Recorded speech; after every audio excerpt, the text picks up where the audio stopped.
Just a reminder to everybody, this meeting is being recorded, and then we will send out a copy of the slides and a certificate for this training. Afterwards, we'll send a follow-up email on that. Okay, so welcome everybody. Welcome to All Things ECE with ELV. This is our webinar series. Thank you so much for joining.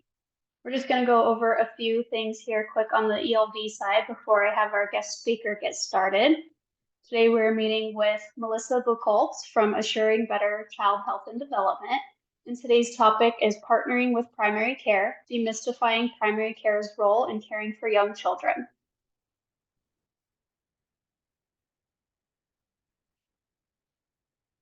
My name is Rachel, and I'm a client support specialist here at Early Learning Ventures. I do also have my colleague Kaylee here with me today. She's going to be keeping an eye on the chat and looking out for questions, which Melissa will take some time to answer at the end. ELV is a shared services nonprofit organization, and we're dedicated to helping childcare providers simplify their administrative needs, whether that is for a family childcare home or a center.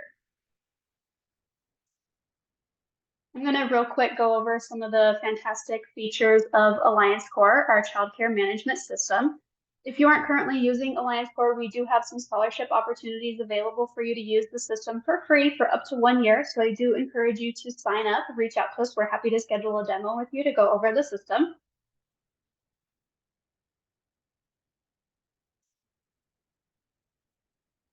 Sorry, I skipped over that one.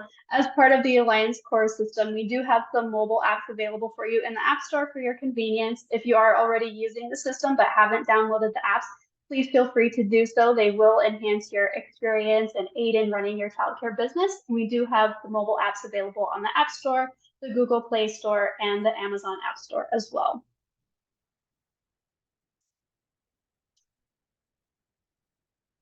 And lastly, for those of you in Colorado, we do offer the Shared Services free resource platform. This platform is packed with invaluable tools and knowledge that can greatly support your childcare business.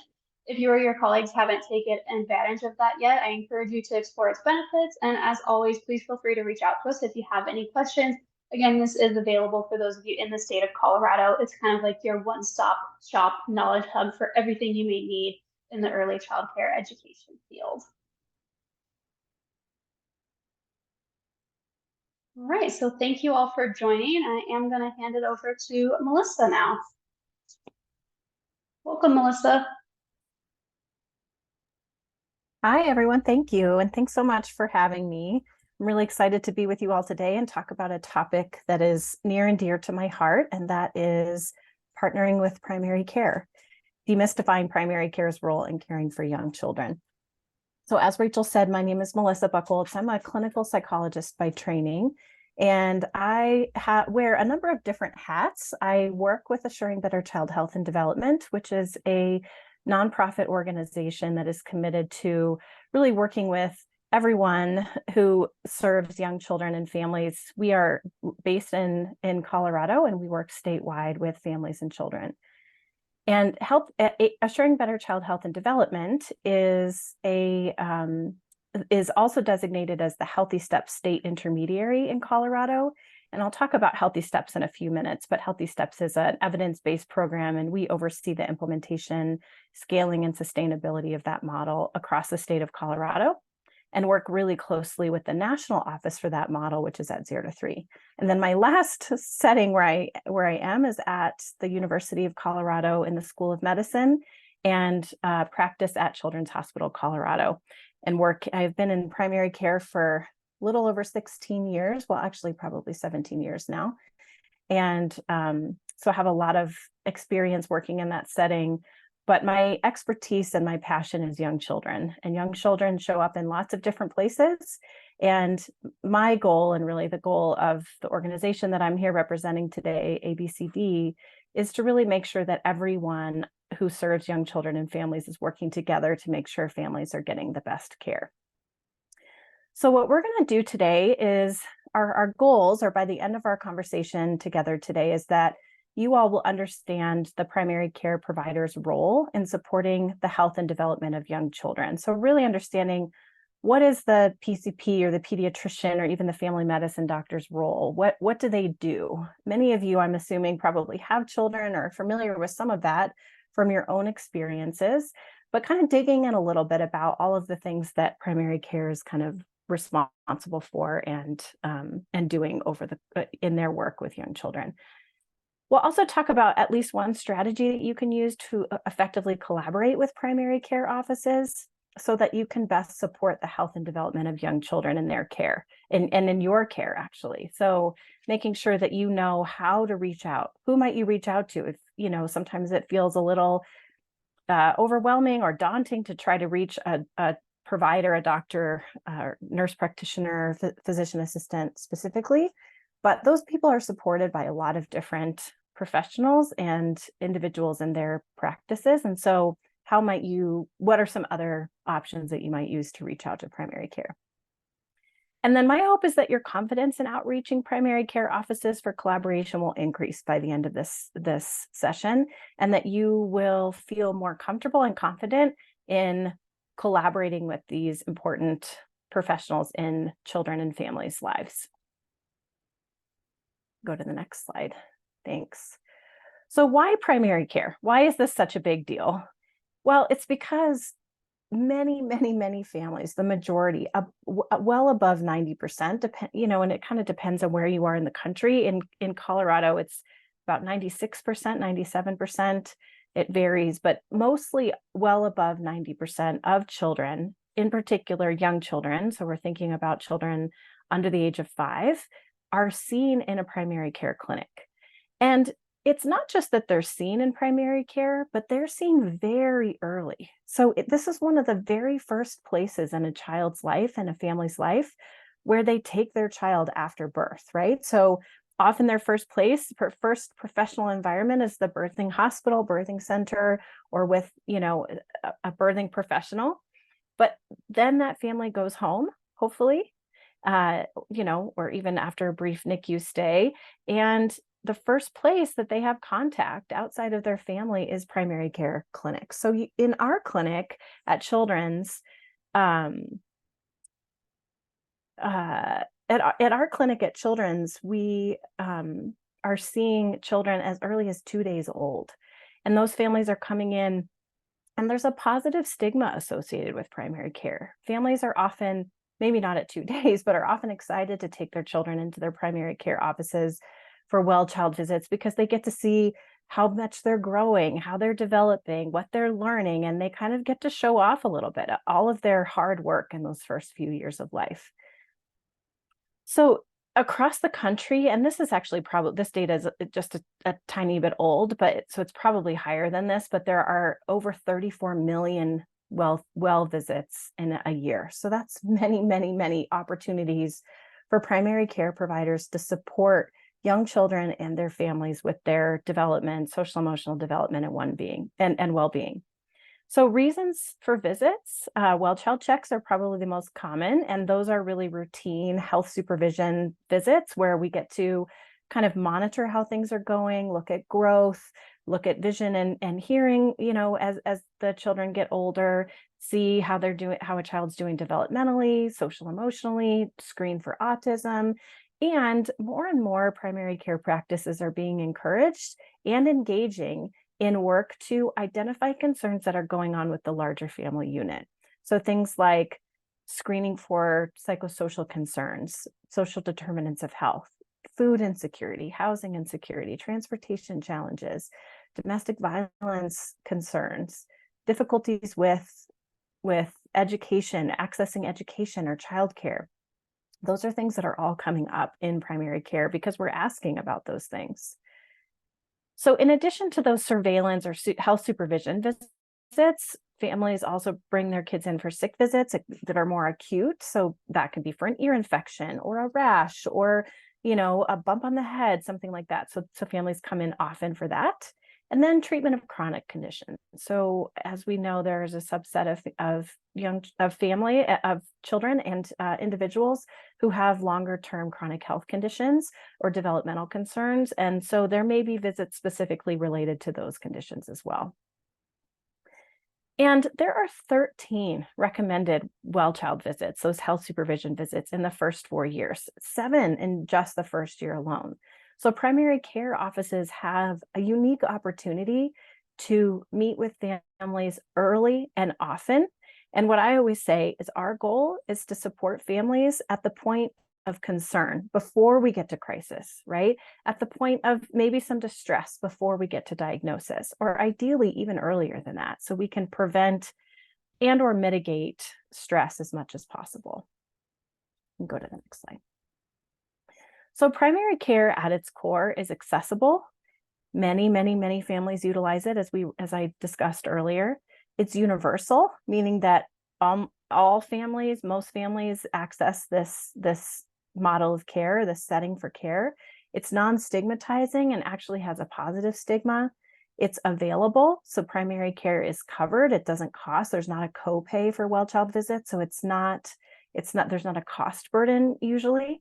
And it's focused on promotion, on health promotion and prevention of concerns earlier on than we might identify in a setting that's more focused on crisis or concern.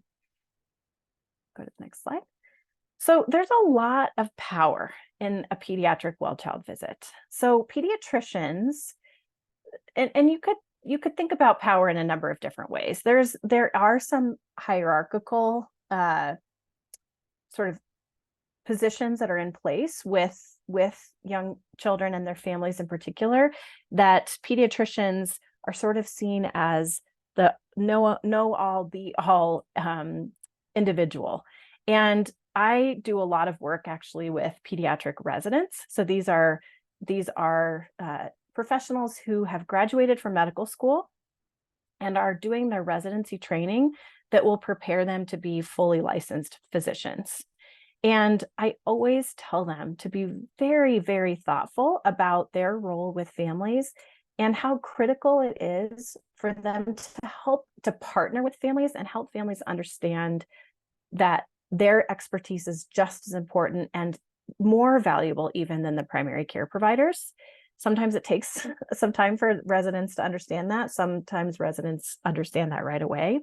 But that's the point of their residency, is they're learning.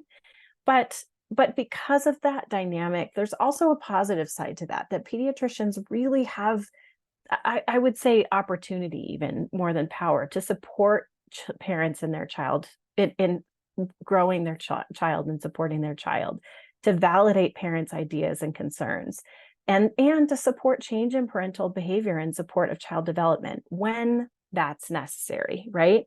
So we always say that parents, and actually this is, I'll quote, this is a approach from a famous pediatrician named T. Barry Brazelton. Maybe some of you are aware of his touch points model, and he was an incredible human and pediatrician. And he said that 2 things that parents most want to know when they bring their child in for well-child visits is their child doing okay? Right? So from a growth perspective, most importantly, am I feeding my child enough? Is my child growing appropriately? And am I doing okay as a parent? Am I doing a good job? And I think we do a pretty good job on that first approach in primary care. And sometimes there's a risk, I will say, of forgetting how important that second point is. So making sure that parents understand you're doing a good job and really supporting their experience, again, that validation.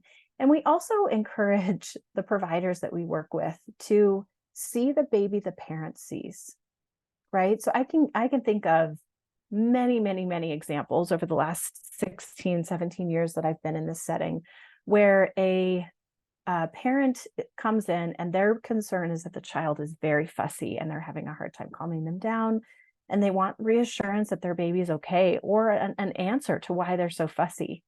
And as they're telling us this, the baby is sound asleep in their car seat. So we encourage pediatricians to not take what they're seeing in that room, in that moment, at face value, but from a validation standpoint, to really understand, okay, this is what this family's experience is, and therefore this is what they're struggling with. So seeing the baby that the parent sees is really important. So why do pediatricians and primary care providers in general have such, influence? There's a lot of trust. It's in our culture to trust, the high trust factor. There's certainly exceptions to this. Sometimes they're cultural exceptions. Sometimes they're exceptions when families have not had good experiences with the healthcare system previously. But typically, there's a pretty high trust factor. The timing and frequency of well-child visits, as we discussed earlier, kids are coming in very often in those first 3 years. And then after that are coming in at least once a year for well visits and more often for acute visits. And again, the accessibility and universality of primary care is another reason why pediatricians have such a unique opportunity to support young children and families in this setting. So these are just some examples, and I'll give some examples of each of these, but some examples of the types of interventions that can happen in pediatric primary care. And these are happening in particular in primary care settings where there are other professionals that are supporting the pediatricians and the pediatric team that are joining the care team to really provide comprehensive support to young children and families. So Healthy Steps is one, and I mentioned Healthy Steps briefly earlier when I was doing my introduction.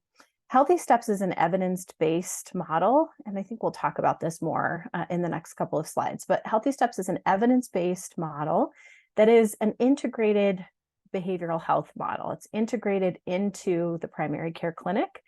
And basically what it does is it places a professional with expertise in early childhood development, maternal mental health and infant mental health into the pediatric primary care setting. And the specialist and the primary care providers and other members of the care team really work together to provide comprehensive, enhanced well-child care to children birth through 3 and their families.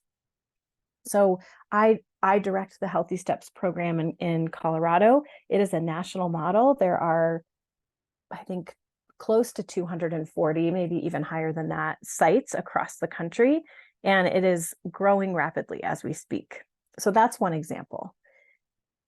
Brief consultation is another example. There are many pediatric providers, and this is growing more depending on where you are in the country, but there are opportunities for brief consultation where children and families have the opportunity when something comes up, a question or a concern it can be common in early childhood. So things like sleep regressions or difficulties sleeping through the night or picky eating or tantrums or adjusting to a new sibling or difficulties with potty training or challenges in childcare settings, et cetera, where the family may be saying, I'm struggling with this. And when there's sort of an expanded care team and other people available to support, primary care providers can address those things as well. But even better when they have the support of other integrated professionals, mental health professionals, developmental experts, et cetera, to meet with those families while they're there to provide that extra support. Then those individuals, those professionals can also perform short-term behavioral health. So maybe meeting with a family for, up to 6 visits is what we would kind of consider short term to address a specific concern. So for example, if a child had a phobia of some kind, so we had a child in our clinic earlier this week who had developed a fear of thunderstorms. In Denver, we've had many, many, many thunderstorms this year. We've had quite a wet spring and summer and lots of hail and thunder and even a tornado. And so this child, this almost 3-year-old, had developed really a phobia. So anytime he saw large clouds rolling in, he would have, this strong reaction. And parents were concerned that they weren't able to sort of help him regulate during those times. So one of our integrated behavioral health providers met with that family and did some work with them to support their child to kind of manage that fear and bring it to a more normal stage so that he wasn't having such a big reaction.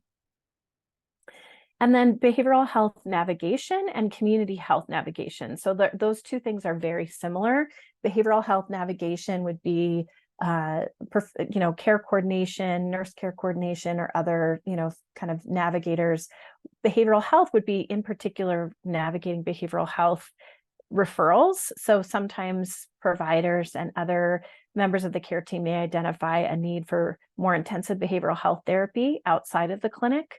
So if there's been trauma or there's been a significant loss and that child needs more intensive therapy, that they would be referred to a community provider or an agency that could provide that longer term care. And the navigator is really helpful in having sort of walking alongside families to make sure that they are able to access that care effectively, because it can be a little daunting to just, for a family, when someone just hands you a phone number and says, hey, call this agency and make an appointment, especially given long wait times and difficulty with accessing those types of services. The behavioral health navigation can make a huge difference in supporting families with accessing supports outside of primary care. And similarly, community health navigators or family navigators would be another term, or care coordinators, can help families access other types of services. So food resources, WIC, SNAP benefits, TANF, housing, transportation, support with paying for utilities, those kinds of things, even kind of resources like diapers, wipes, pack and plays, strollers, car seats, those kinds of things. So having somebody on the care team who's also available to provide that support to help families access kind of some of those basic needs that could potentially get in the way of them feeling, supported in order to support their child. Okay, could skip to the next slide. So just a little bit more on healthy steps. As I mentioned, it's an evidence-based model for preventative pediatric primary care for children birth to 3.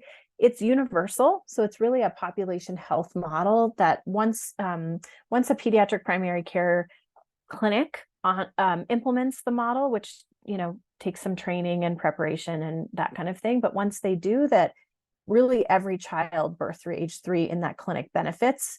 There's a tiered service delivery, but the goals are really that it's patient-centered, that well child care is enhanced, and that there's enhanced developmental support for families. It's very 2-generational, meaning that the child is the patient, right, that's presenting for care or coming in for well child care, but the family is also supported and their needs addressed as well. And the reason for that is we know that children come in a context. I've never had a 6-month-old show up to our clinic on a bus by themselves, or even a 3-year-old, right? They always come with somebody. And so I believe strongly and teach our primary care residents that it is just as important for us to address the needs to whatever extent possible of the greater family in order to make sure that they have what they need to provide what their child needs. So that's really kind of enhanced developmental support for the whole family. It's a very whole child approach. There are, and I'm not going to go into this too in depth, but just wanted you to know that there are,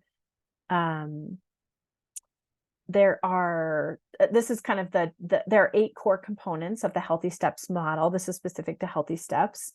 So as you can see, this first tier, it's risk stratified. So tier 1 is universal services. So these are things that all children get once that clinic has implemented the model fully. So screening at the child level, specifically around developmental, social, emotional, and behavioral health, like autism screening, for example. And then screening for family needs. Again, that 2-generational approach. So maternal mood and anxiety would be one screening, and then other risk factors and social determinants of health. And I've named a few of those: transportation, food, housing, etc. And then the child development support line is just that once a Healthy Step specialist is integrated into that clinic, and again, that's a professional with expertise in early childhood development, infant mental health, etc., that any family in that clinic has access to that family. Not all families need access, but anyone could get access. And then tier 2 are really short-term supports. So those are those behavioral consults that I was talking about, kind of addressing some of the concerns that come up in early childhood specifically. And then tier 3 is really for families that the practice identifies as kind of their highest need families, or families that just have a lot of kind of vulnerability that the practice wants to provide extra support to. And those families receive what we call team-based well-child visits, meaning that the primary care provider and the Healthy Step specialist see that family together at every well-child visit in the first 3 years of life. It's very prevention focused. The goal is to meet families before there's big crisis or concern, but we certainly support many families when there is crisis and concern to help them get back to kind of a better baseline, if you will. But the goal is let's get some support into this, into this family system and get them what they need as early as possible. Right, we can go to the next slide. So just to give you some ideas of some of the evidence that has come, Healthy Steps has been around a long time, since a little over 25 years, since the late 1990s. And some kind of, this is very high level. There's a whole logic model that I won't subject you to, but for children who are patients in clinics where Healthy Steps is implemented, the children are more likely to have continuity of care, so not switching practices all the time. And that's really based on the relationships that they build with their with their primary care provider and with the Healthy Step specialist. They're more likely, therefore, to be up to date on vaccines and more likely to attend well-child care. There are also child and parenting outcomes, and this is just a drop in the bucket, but parents using less harsh discipline strategies, more likely to engage in early literacy activities, so more likely to read to their child or have books in their home, longer breastfeeding duration, and they're more likely to discuss maternal mood concerns with their primary care provider and the primary care team. So those are important outcomes that, certainly are goals of primary care, and Healthy Steps just enhances our ability to achieve those goals.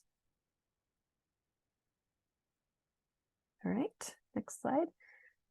So I wanted to just spend a little more time talking about navigation, because we'll talk about it in a few minutes, but navigators, if a practice has them, and it's becoming more common, are a great resource for other professionals in the child's life. So early learning providers, home visitors, other people that may be involved in that child's life, those are people that are often a great resource to reach out to. But, when you think about primary care and its role in being a medical home for children, what that really means is primary care is kind of a hub where families can come and present, I need this, or I'm worried about this. And those can either be addressed in the context of primary care, or primary care can be responsible for connecting families with other needs, right? So sometimes those are medical specialties, right? Oh, I'm worried about my child's hearing. Well, let's get you referred to audiology for a hearing exam. Or my child's having a lot of allergies. Okay, let's refer you to an allergist. But the information should all kind of come back to the primary care setting so that they can kind of have a whole picture of what's going on with that child and family. So one way we do that is obviously screening. And I talked about kind of screening at the child and family needs level, and then addressing concerns and connecting families when something comes up. And I just want to re-emphasize with screening, the most important thing is that we're doing that universally, and that therefore the goal is that there's a reduction in the stigma. So because we're screening children and families, all children and families, some type of screening every time they come into our practices, that they start to realize, oh, first of all, my primary care provider actually cares about what's going on in my life. And it becomes much more natural and less stigmatized for a family to share something that might be going on with them in particular, especially at the parent level. So it's a lot of work to be a medical home, and providers can't do it alone. There's just so much. Many of them do an amazing job with the resources they have. I would say almost all. I haven't met a primary care provider who isn't doing an amazing job, but they can't do it alone. So navigators can really play that additional role and be a critical part of the care team. So I named some of these earlier. So early intervention would be another example, referring families to early intervention, especially if the screening, universal screening that's done, sort of flags a developmental concern. Food resources, adult health care is a big one that we ask families if the caregiver, so parent or whoever is the primary care provider, who is the primary caregiver of the family, if they have their own adult health care, do they have a PCP? Do they have mental health support if they need it? And that's something we can support families with. Supplies, Medicaid enrollment, community engagement, et cetera. Go to the next slide. So all of that being said about primary care, let's just touch on why this is important. And really, a main reason is that collaboration between early learning settings and other settings in the community that serve young children can be immensely beneficial to the children and families in all of our care, right? We know that children exist and develop and grow and learn in the context of their families and their communities. There isn't one setting that is more important or more influential than other settings, right? So primary care plays an important role. It's one piece of the puzzle. Early learning settings, whether that be formal settings or informal settings, are hugely important. Libraries, for example, are very important.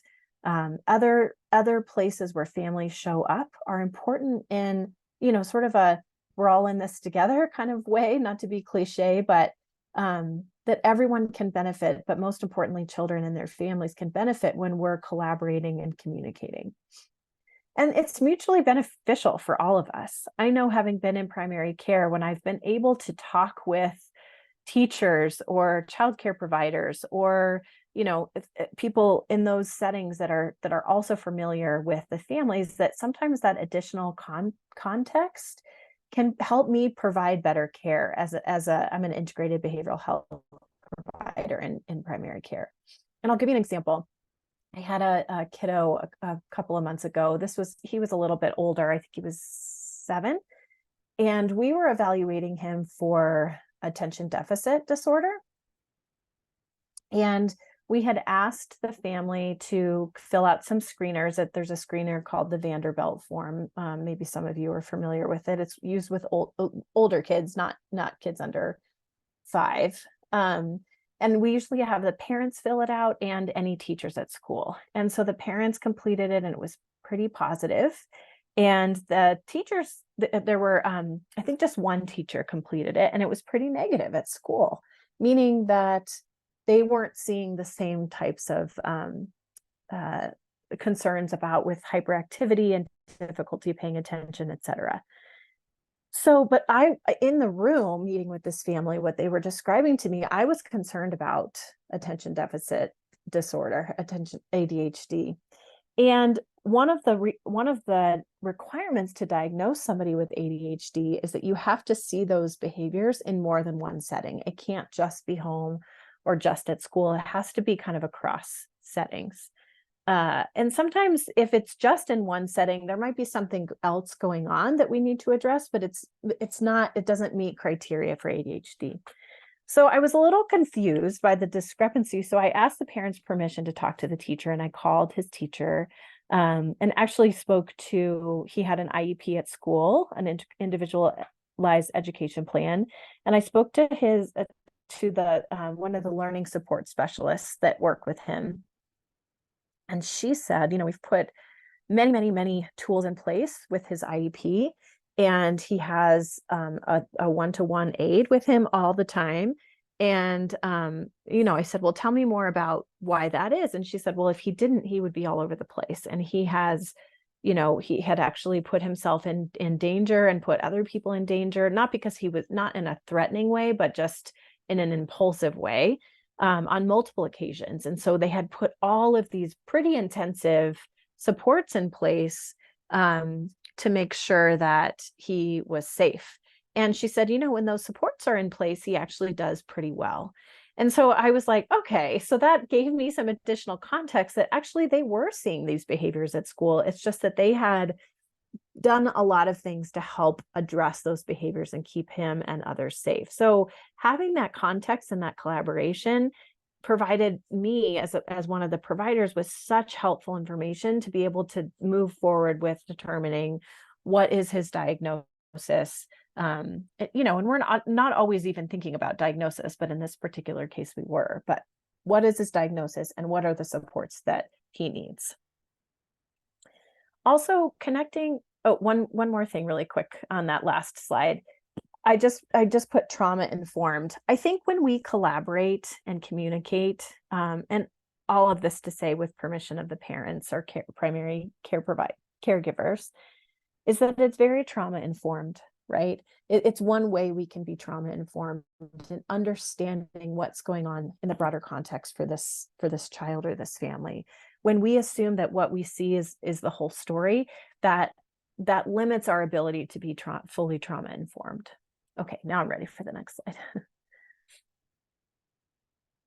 So when we connect with primary care, one of the questions that I wanted to make sure to address is who are the right people to connect with, right?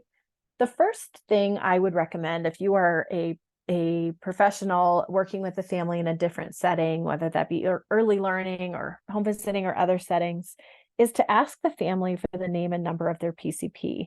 And this is all with assuming that you have permission from the family to contact the PCP.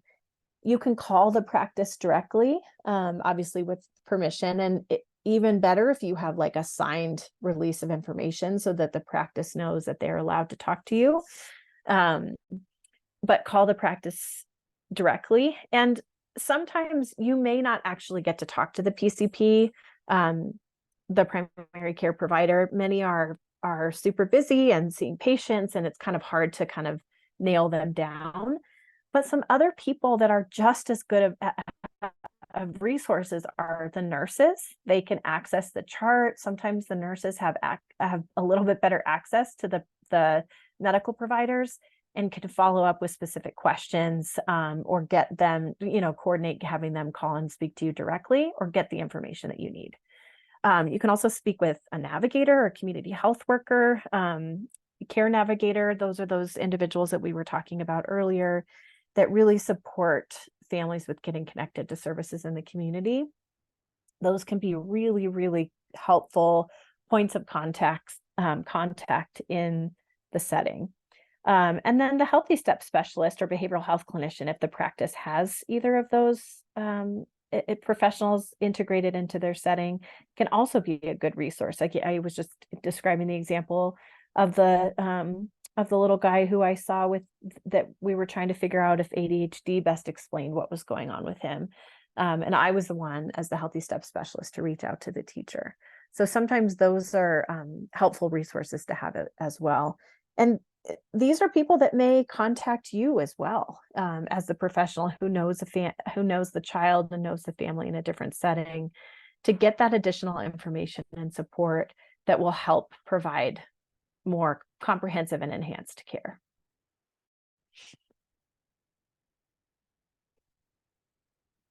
So the other question is when, right? If you're a professional in another setting, when is the best time to reach out to primary care? So if you're in a center-based early learning setting, for example, it might actually be helpful when a child starts at your center. It's a good practice, and I'm guessing many of you are doing this already, is part of their enrollment paper is to ask who the primary care provider is. I'm guessing most of you are doing that, but then to also use that opportunity to say, what's your relationship with your primary care provider?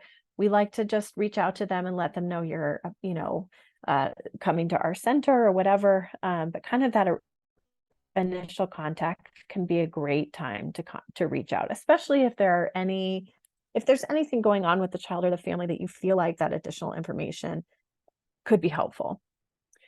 Certainly, you can reach out when you have a concern, whether that be a developmental concern, a behavioral concern, medical, vision, hearing, etc. But something comes up and you're like, I'm a little worried about this, or even the parents are saying they're worried about this, even if that may not be your perspective, but that might be a good time to reach out to the primary care provider also. And then if you're needing additional context or you want to provide additional context, both of those are great reasons to reach out to the primary care provider to just say, hey, this child is, refusing to eat, right? Would be a good example. Refusing to eat, to engage in eating at our center. Here's the things we've tried. I just wanted to let you know because we've recommended mom to reach out to you, etc. But we're concerned, and this is what we're seeing in our context. And again, you'll need permission from the family to talk to the PCP or care team. And I would say one of the best, that sort of gets back to that first bullet point, that one of the best things that you could do is communicate with the family that this is something that happens for all families, instead of necessarily waiting till there's a concern, that we like to have communication with your permission with your PCP kind of, as needed. And again, assuring the families that you're not just going to call and this isn't like a gossip session, right? But that you need permission, or that you're going to be reaching out with their permission to just communicate and make sure everybody is on the same page from a context perspective. All right, so in our last probably 10 minutes or so, I wanted to tell you a story. So this is the story of a little guy named Sam, who's 2 years and 4 months. And he attends an early Head Start setting and has a younger brother who's 13 months old and also attends that setting. So Sam's mother dropped off the boys on Monday morning and looked tearful. So she explained that she was running late for work, so was a little bit frantic and really couldn't elaborate on what was going on, right? And this is the family that the center knows. And at pickup, she shares that the family is being evicted from their 1-bedroom apartment, and she's not sure where she's going to go. She also shares that her car needs a new transmission, and she does not have the financial means to replace it. And she's worried about getting to work, getting the boys to their early Head Start setting. And she's just very stressed about her financial situation. So to add to this, Sam's also been having difficulty sleeping at nap time for the last 2 weeks. And the teacher approaches mom about this. Mom becomes a bit defensive and said, he isn't sleeping at home either. I don't know what to tell you, right? So this may sound familiar or maybe not to some of you, but sometimes when there's a concern that comes up, in an early learning setting or a childcare setting, parents are like, yeah, he doesn't do that at home either. Like, what do you want me to do about it? And in particular, from what we just talked about a couple of, earlier with this family, mom is already incredibly stressed and is dealing with a lot of kind of basic needs concerns. And so in that way, it's probably not surprising that she maybe responded in a more defensive way. So the teacher provides some empathy and suggests that they have a brief meeting with mom one day when she's there to pick up the boys. Mom does come to that meeting, that's a big protective factor. And at that meeting, she opens up and she shares that she's stressed about money, which, is probably not a surprise. And she also shares that she hasn't taken Sam in for his 2-year well child visit, or Luke that's the younger brother, for his 1-year well visit. So she's a little bit behind on both. And she would like helping navigating everything that she has to accomplish. So there's appointments that she has to make, and she's trying to figure out how to get her transmission repaired and, not lose her job and keep her home, etc. And she opens up and shares that she's feeling pretty overwhelmed. So the teacher asks mom if it would be okay if she reaches out to the PCP office to help her kind of navigate, getting those appointments scheduled and, coordinating everything and sharing with them about some of the stressors that she's experiencing and seeing if there's anything that they can do to support her from that setting as well. And mom agrees that would be okay, which is good. So the teacher reaches out to the PCP office and speaks to a nurse. She lets the nurse know that the family is financially stressed and that the children are in need of well child visits. The nurse goes ahead and schedules the visits for the following week and says that she'll pass the message about what's going on with this mom on to the care team. And at the well child visit, there's a family navigator in the clinic, and she meets with the family to discuss financial resources, rent assistance, and food assistance, and gives them information for a food pantry, food stamps, and WIC, none of which mom had accessed prior to this. The family is enrolled in Healthy Steps Tier 3. So those are those families that are seen at every well child visit. So Sam, who's 2 years, 4 months, is not going to be enrolled in Tier 3 because he's actually almost aged out of the program, but his younger brother Luke will be. And as we talked about with this kind of 2-generational model, the whole family is really supported when Healthy Steps is involved. The Healthy Steps specialist reaches out to the family a couple of weeks after their well child visit to check in and finds out mom's still struggling financially, but she has outreached some rent assistant resources and just is waiting to hear back. And she has gotten signed up for WIC and has visited one of the food pantries locally. So she's making progress, which is great. And the Healthy Steps specialist says, we will see you at, Luke's 15-month well child visit, which is just in a couple of months, and provides her contact number for the family so that mom can reach out to her, to have an additional support. The Healthy Steps specialist also circles back with the teacher and provides some insight onto the resources that were provided, just so that the teacher's aware of what support the family, had been given and what to kind of help monitor. And the specialist and the teacher agree to be in touch in case the family presents with any additional needs, which there's a good chance that they will, given that mom is experiencing so much stress. So what this story really highlights to me is really that, mom's needs first presented in the early learning setting. And at this point, when her children are 1 year and 2.5 years old, or almost 2.5, she's experiencing a lot. And that comes up first in the childcare setting. But she knows that she needs to follow up with the PCP. And the PCP had additional resources that were available, given the family navigator and the Healthy Steps specialist, to enhance the support that the family is already getting in the early learning setting. And so kudos to the teacher in this story for thinking to reach out to mom and to coordinate some of that support. And there's a beautiful, it's not always this perfect, but there's a beautiful sort of closing the loop, so to speak, of that support when the specialist, on behalf of the primary care clinic, reaches back out to the teacher to say, hey, thanks for getting her connected. We met, this is kind of what we've done, and, we'll keep in touch with her. And obviously she will hopefully continue to have the children attend the childcare center, and the teacher and other support at the childcare center can continue to be available to her as additional things come up or not. Right, go to the next. So I wanted to leave our last little bit of time for any questions that people have, or even experiences.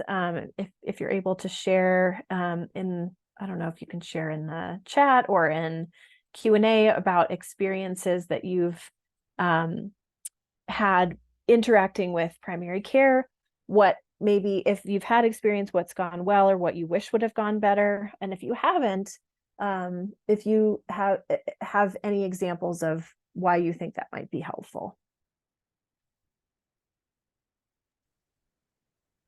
Thank you so much, Melissa. I love that story at the end. That really helped to provide some good examples for everything that you've covered today. That was awesome. Sure.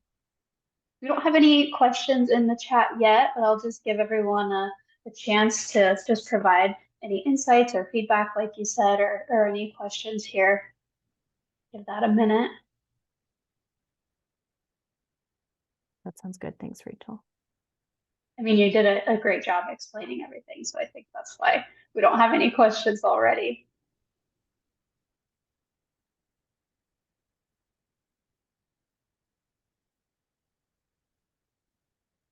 Yeah, I just will say, as people are thinking that, it's a big passion of mine to really think about the system of supports for families and how important it is for us all to work together so that families don't have to work quite so hard, right? I think we tend as professionals in this field, or I'll speak for myself instead of saying we, but it's easy to fall into a pattern, I will say, of being like, hey, can you let your childcare provider know X, Y, or Z, or expecting the family to kind of navigate the system. And I will say I'm a parent of 3 children. This is actually my little guy on the screen here, but he's not so little anymore. He's as tall as his dad now. But even as someone who knows the system and works in the system, it's really, really challenging to navigate, even for families that have resources and have, all kinds of support and knowledge of the system. And, my youngest had, she was a little bit delayed in her gross motor development. She's 9 now. And I remember when she was 9 months old, I was terrified. Do I take her to early intervention? Do I not? And I talked to her pediatrician about it, and they weren't as worried as I was. But they said, you know what, if you want to take her in, you should take her in. Let's make a referral. And I was so grateful for the permission to feel the way I was feeling as a parent. And I think that's one of the most important things we can do, we being all of us as early childhood professionals, is really listening to parents and validating. And there are going to be times where we do not agree with what they're saying, and that's okay. But understanding where they're coming from doesn't always necessarily mean that we have to agree. So we can understand where they're coming from and try to start from there to help them navigate what next steps are. But things can go so much better when we all work together and we support parents from that place. Yeah, yeah. I mean, feeling supported, that would make a huge difference. Yeah. Well, I'm not seeing any questions yet. Let's give it another minute or so. Yeah, I think the other thing I'll highlight as people are thinking is just the importance of relationships, and knowing that families have relationships with lots of different types of people. So certainly there's family relationships internally. So understanding that can be super helpful, but they have relationships with you all too, right? So people who are in their lives on a daily basis or even less often, families have, I know many families that get very attached to their pediatric primary care providers, or to other people who are supporting their child. And having a child is an incredibly vulnerable time, an experience. And so remembering who is this family connected to, and how do we enhance that relationship and use that relationship to help that family access what they need, whatever it is that they need.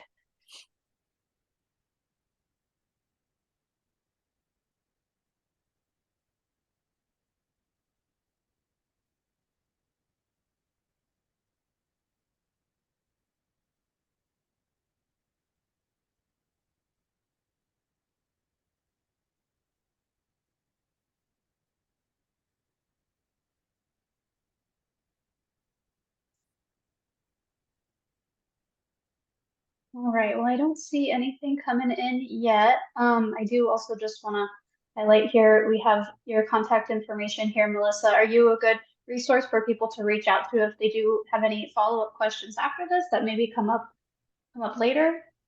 Yes, absolutely. You can definitely reach out to me, and email is probably the best way to reach out to me. Okay. And yeah, I'd be happy to answer any questions or, provide additional information or whatever is needed. Excellent, thank you. And then here's my contact information here as well. So if you do have any follow-up questions and just need to be pointed in the right direction, I can most definitely help with that. And then again, for those of you who joined a little bit later, this has been recorded, so I will be sending out the recording in a follow-up email as well as a training certificate for this 1 hour. We've got lots of thank yous. Thank you so much, Melissa, for all of this amazing information that you provided us with today. We really appreciate you being here. Oh, sure. It's my pleasure. Thank you all who are listening for everything that you all do. Thank you. Thank you, everybody. And I hope you all have a great rest of your day.